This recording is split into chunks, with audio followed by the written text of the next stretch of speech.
नमस्कार दोस्तों, स्वागत है आपका हिंदी नॉलेज शो में। तो दोस्तों, पिछले हफ्ते ही मैंने आपको रिपोर्ट दी थी कि भारत और ब्रिटेन इस दिवाली को एक बहुत बड़ी डील करने जा रहे थे, जो एक एफटीए था, यानी कि फ्री ट्रेड एग्रीमेंट। और इससे दोनों देशों को जमकर फायदा होता। और दुनिया भर के तमाम एक्सपर्ट, तमाम फाइनेंशियल इंस्टीट्यूट सब ये बात कह रहे थे कि इस एफटीए के होने के बाद भारत और ब्रिटेन के जो संबंध हैं वो नई ऊंचाइयों पर पहुंच जाएंगे। दोनों देशों का जो व्यापार है वो सारे रिकॉर्ड ध्वस्त कर देगा और दोनों को इससे अच्छा खासा फायदा होगा। लेकिन अब से 3-4 दिन पहले सुएल्ला ब्रेवरमैन ने ऐसा रोड़ा अटकाया कि जो डील लगभग निश्चित लग रही थी, अब उसके कोलैप्स होने का खतरा पैदा हो गया है। और अब इसी बात से भारत इतना ज्यादा भड़क गया है कि हमने ब्रिटेन को कठोर चेतावनी दे दी है कि अगर ये डील कोलैप्स हो गई ना, तो इसके बहुत बुरे परिणाम होंगे और भारत की धमकी देना बनता है।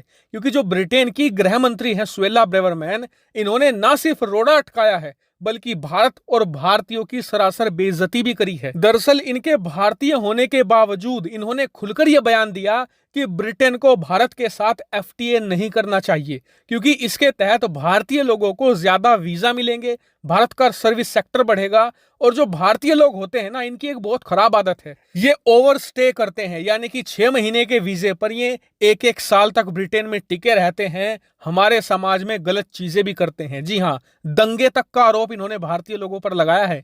इतना ही नहीं, इन्होंने उल्टा ये भी कहा कि ब्रिटिश साम्राज्य के बारे में सब कहते हैं कि ये खराब था, लेकिन मेरे पिता जो भारत से ही आए थे, उन्होंने हमेशा मुझे ब्रिटिश साम्राज्य की अच्छी बातें ही बताई हैं। ब्रिटिश साम्राज्य ने रेल दी है, सड़कें दी हैं, सिविल सेवाएं दी हैं, शासन करना सिखाया है। तो ब्रिटिश साम्राज्य ने दुनिया को बेहतर बनाया है। ब्रिटिश साम्राज्य पर मुझे गर्व है। जी हाँ, भारतीय मूल की होने के बावजूद इन्होंने ये बयान दिए और इसीलिए भारत यहां पर ज्यादा भड़का हुआ है। और भारत ने साफ कहा है कि जिस दिन डील कोलैप्स हो गई, उसी के साथ भारत भी एक काम करेगा। क्या कि अब से कुछ ही समय पहले हमने ब्रिटेन में $550 मिलियन से ज्यादा, यानी लगभग 4,300 करोड़ रुपए का निवेश किया था, हम उसे वापस ले लेंगे। अब आप कहेंगे कि ब्रिटेन के लिए 550 मिलियन क्या है?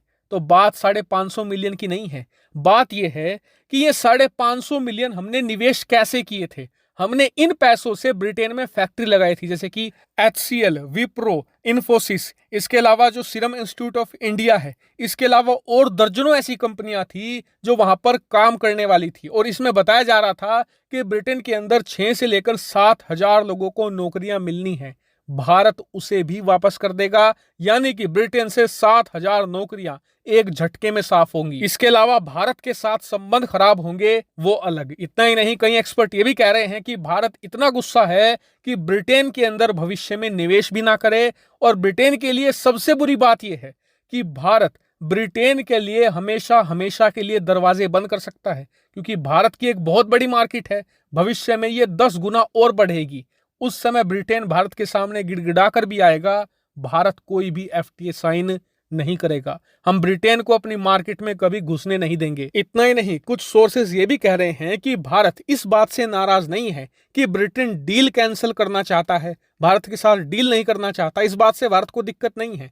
दिक्कत यह है कि ब्रिटेन की जो गृह मंत्री हैं, उनके जो अभद्र शब्द हैं, जो भारतीयों के प्रति उनकी नफरत है, उससे भारत की स्टैब्लिशमेंट और भारत की जो टॉप लीडरशिप है वो बिल्कुल भी खुश नहीं है। भारत साफ कह रहा है कि अगर आपको डील नहीं करनी थी, कुछ भी बहाना मार देते कि हमारे यहाँ पर इलेक्शन है, इकोनॉमिक सिचुएशन सही नहीं है, कुछ भी कह सकते थे, लेकिन आपने डील कैंसिल करने के लिए भारत को बदनाम करने की कोशिश करी। ये कतई भी सही बात नहीं है।